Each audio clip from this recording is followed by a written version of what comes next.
Hello money talkers, welcome to my channel money talks with Payal. कल कैसा रह सकता है Nifty, Bank Nifty, Sensex, Fin Nifty, mid cap, उसको हम एनालाइज करेंगे इस वीडियो में।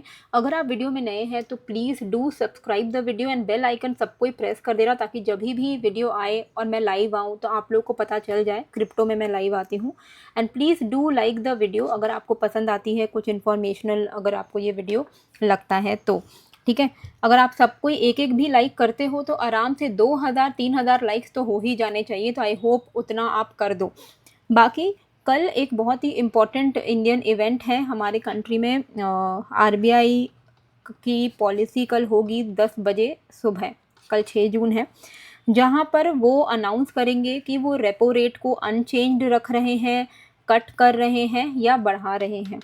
जहाँ तक एक्सपर्ट्स की राय है, एक्सपर्ट्स ने जितना बताया है उनके हिसाब से 25 बेसिस पॉइंट्स का पॉलिसी रेट में हमें कट देखने को मिल सकता है जून को, यानी कि कल के दिन। तो बेसिकली वी आर मतलब एवरी एक्सपर्ट इज़ एक्सपेक्टिंग कि 25 बेसिस पॉइंट जो कट होगा, तो वहाँ से हमारा जो फाइनल कट है अभी अगस्त में होगा एंड फाइनल कट दिसंबर तक इस तरीके से चलता रहेगा। तो इससे क्या होता है, देखिए, रेपो रेट कट होने का मतलब ये होता है कि जितने भी लोन्स होंगे ना, जिनके ऊपर लोन्स चल रहा है, ईएमआई चल रहा है, वो लोन सस्ते होते हैं। तो जिसकी वजह से बैंक्स के लिए आरबीआई से पैसा लेना जो है वो थोड़ा सस्ता हो जाता है, जिस वजह से वो अपने कस्टमर को इन रिटर्न लोन, जैसे home loan, personal loan, business loan, ये सब कम इंटरेस्ट में मिलता है। फिर इससे क्या होता है कि बिजनेसेस को थोड़ा बूस्ट मिलता है, तो बिजनेसेस जो हैं वो ज़्यादा बोरो कर पाते हैं बैंक से पैसे एंड उनको इन्वेस्ट कर पाते हैं, तो इकोनॉमी में ज़्यादा पैसा सर्कुलेट होता है। और इससे क्या होता है कि स्टॉक मार्केट एंड इन्वेस्टमेंट को भी जो है बूस्ट देखने को मिलता है।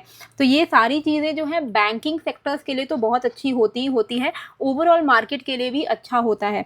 अभी रेट कट किया क्यों जाता है, ऐसा क्यों हो रहा है कि यूएस में रेट कट नहीं कर रहे हैं लेकिन इंडिया में हम कंटिन्यूसली रेट कट्स देख रहे हैं और दिसंबर तक कट देखने की संभावना है। उसके पीछे का रीज़न है कि बेसिकली हमारे इकोनॉमिक ग्रोथ को अभी बूस्ट करना बहुत ज़्यादा इम्पॉर्टेंट है। तो जब भी इकोनॉमी स्लो चल रही होती है तो डिमांड जो है वो कम होता है, बिजनेसेस जो हैं वो स्ट्रगल कर रहे होते हैं, तो आरबीआई जो है वो रेट कट करती है ताकि पैसे की कॉस्ट कम हो जाए और लोग जो है ज़्यादा से ज़्यादा खर्च करें और इन्फ्लेशन जो कंट्रोल स्टेबल हो या लो हो। तो अगर इन्फ्लेशन जो है, जिसको हम महंगाई कहते हैं, वो अगर कंट्रोल में है या लो है, तो आरबीआई रेट कट करके इकोनॉमी को सपोर्ट कर देता है। जैसे इंडिया में अभी इन्फ्लेशन कहाँ जा रहा है कि फूड इन्फ्लेशन जो है, इन सब की, क्रूड ऑयल जो है, इन सब की वजह से हमारा इन्फ्लेशन जो है थोड़ा कंट्रोल में है, क्योंकि फूड के रेट कम हुए हैं, क्रूड ऑयल का रेट कम हुआ है।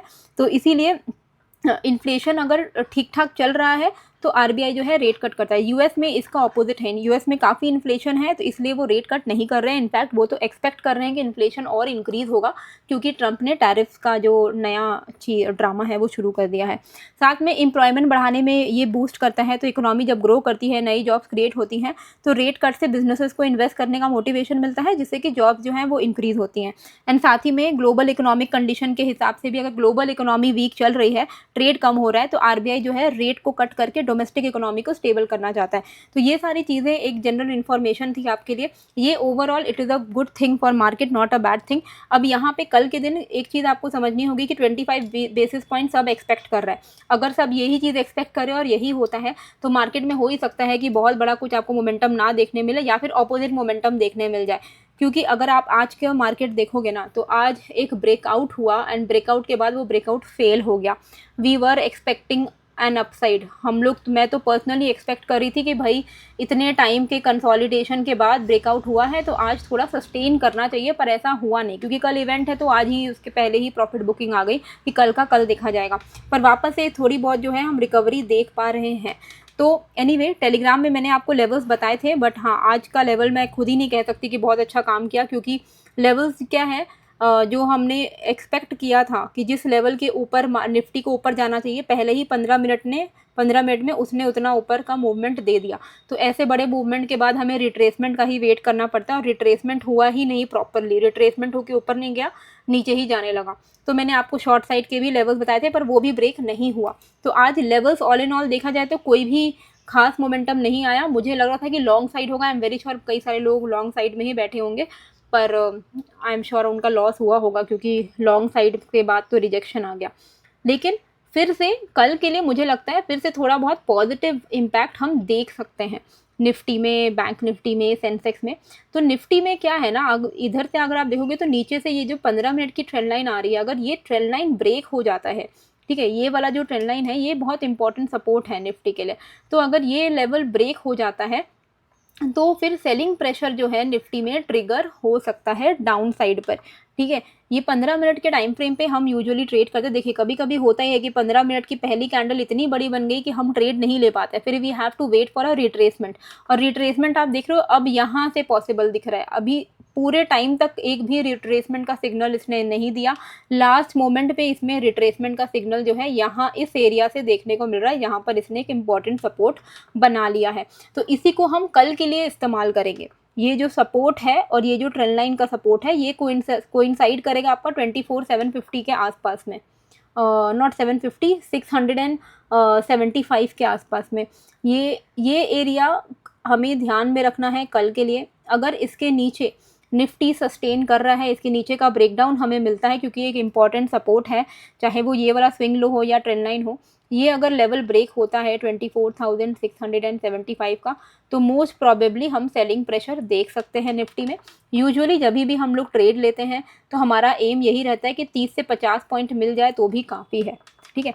पर अगर आज के जैसा कुछ कैंडल बन जाता है, मान लीजिए इतनी बड़ी कैंडल बन गई, बहुत बड़ी कैंडल, तो आपको थोड़ा वेट करना ही पड़ेगा रिट्रेसमेंट का। जब तक रिट्रेस ना करे तब तक आप उसमें ट्रेड नहीं लोगे। तो यही आपको यूजुअली ध्यान रखना चाहिए। तो 24,675 इज़ द लेवल जिसके नीचे सेलिंग प्रेशर ट्रिगर हो सकता है, एंड हम 500 तक के लेवल्स निफ्टी में देख सकते हैं। वहीं अगर हम ऊपर की बात करें तो ऊपर में देखिए मेजर जो ऊपर से एक ट्रेंड लाइन आ रही है, मैं आपको आवरली चार्ट पर दिखाऊंगी तो आपको ज़्यादा बेटर दिखेगा। ये है आवरली चार्ट, ये देखिए ये ऊपर में एक मेजर ट्रेंड लाइन आ रहा है और निफ्टी जो है कहाँ आकर अटक सकता है, 25,000 के आसपास में। 25,000 का जो रेंज है ना, यहाँ पर निफ्टी के आने के चांसेस हैं। अब इसको ब्रेक कर दिया, अगर इस लेवल के अगर ऊपर निकल गया तब तो बहुत अच्छी बात है, पर अगर इसको रिजेक्शन लेना है तो वो धीरे धीरे ग्रेजुअली यहाँ से फिर आके यहाँ से रिजेक्शन ले सकता है। तो 25,000 is going to act as a very very important rejection और रेजिस्टेंस जोन। रिजेक्शन नहीं बोल सकते, रेजिस्टेंस जोन बोल सकते हैं, क्योंकि यहाँ से आके ब्रेकआउट दे दिया तो बहुत अच्छा अपसाइड मूव देखने को मिलेगा। तो इसको ट्रेड कैसे करना चाहिए आइडियली हमें, तो कल क्या है, कल सिंपल हम ये वाला जो एरिया है 24,800, अगर ये इसके ऊपर सस्टेन करता है, कल निफ्टी जो है अगर 24,800 के ऊपर सस्टेन कर रहा है तो हम easily we can expect the upside of 24,900 and 25,000। और डाउन साइड पे तो मैंने आपको ऑलरेडी बता ही दिया कि 24,675 के नीचे हम सेलिंग प्रेशर एक्सपेक्ट कर सकते हैं। कल एफआईआईज ने 3 दिन से वो सेलिंग कर रहे थे, तो कल के दिन उनकी थोड़ी बहुत बाइंग हुई है 1076 करोड़ की, which is a good thing. देखते हैं उनका मंथ एंड कैसा रहता है। तो अगर हम देखें कि पिछले कुछ टाइम से उनकी सेलिंग चल रही है पर बाइंग भी हो रही है, लेकिन एक समय था जब वो कंटिन्यूसली सिर्फ और सिर्फ सेलिंग स्प्री में ही थे, जो कि आपका अक्टूबर से शुरू हुआ था। यहाँ पर अगर आप देखोगे तो अक्टूबर से इन्होंने जो सेलिंग शुरू की थी, और क्या भयंकर सेलिंग शुरू की थी। अक्टूबर में इन्होंने 1,14,000 करोड़ की सेलिंग की थी। उसके बाद नवंबर, दिसंबर, जनवरी, फरवरी तक ये सेलिंग करते रहे। मार्च, अप्रैल, मई इनका पॉजिटिव गया है, अच्छी इनकी बाइंग हुई है, specially in the month of May. अभी जून में हमें देखना है कि कैसा रहता है इनका। तो अगर इनका भी सपोर्ट होता है तो मार्केट के लिए ओवरऑल पॉजिटिव सेंटीमेंट होगा। पर देखा जाए तो पता नहीं वो कॉन्फिडेंस नहीं आ रहा है मुझे उतना पर्सनली, वैसा बहुत बुलिश कॉन्फिडेंस आ नहीं पा रहा है। चार्ट्स अच्छे दिख रहे हैं लेकिन डे बाय डे के हिसाब से अभी हमें चलना पड़ रहा है। आप पोजिशनली व्यू नहीं ले सकते कि हाँ बहुत पॉजिटिव होगा, क्योंकि ग्लोबली ना उतना अच्छा सिचुएशन है नहीं। यूएस इन्फ्लेशन से जूझ रहा है, हम पूरा वर्ल्ड एक बहुत हाईली कर्जे में डूबा हुआ है, यूएस तो खुद एक कर्जे में डूबा हुआ है। इन सब चीज़ों का इम्पैक्ट पड़ता ही है ओवरऑल हर मार्केट में। ट्रेड्स को लेके जो वॉर चल रहा है ना, ये सारी चीज़ें अच्छी हैं नहीं देखा जाए तो। ये सब में क्लैरिटी बहुत ज़्यादा इंपॉर्टेंट है। तो लेट्स सी क्या होता है। अभी हमें डे बाय डे चलने में ही भलाई रहेगी। बैंक निफ्टी में भी नीचे से ट्रेंड लाइन आ रही है जिसको ये रिस्पेक्ट देते हुए ऊपर जा रहा है। 55,570 अब इसके लिए एक इम्पॉर्टेंट सपोर्ट बन चुका है।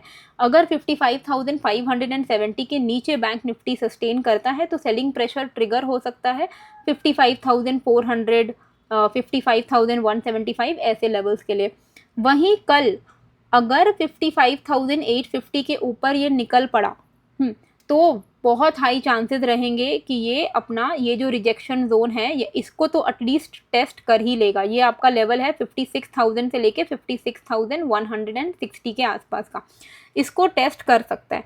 तो कल हमें क्या बात का ध्यान में रखना है कि कल अगर 55,850 के ऊपर है तो मेरे हिसाब से एक बुलिश सेंटिमेंट बैंक निफ्टी में वापस से ट्रिगर हो सकता है, बुल्स वापस आ सकते हैं और 55,850 के ऊपर से ही हम यहाँ पर अपना बुलिश व्यू रखते हुए 56,000, 56,100, 160 ऐसे लेवल्स को एक्सपेक्ट कर सकते हैं।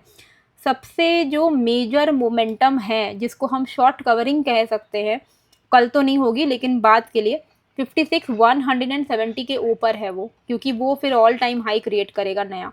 तो ऑल टाइम हाई जब नया क्रिएट होता है तब तो बहुत अच्छा मोमेंटम आने के चांसेस रहते ही हैं। पर 55,850 के ऊपर वापस से हम अपना पॉजिटिव मेरा जो है व्यू रहने वाला है एंड 55,570 के नीचे थोड़ा सा selling pressure we can expect.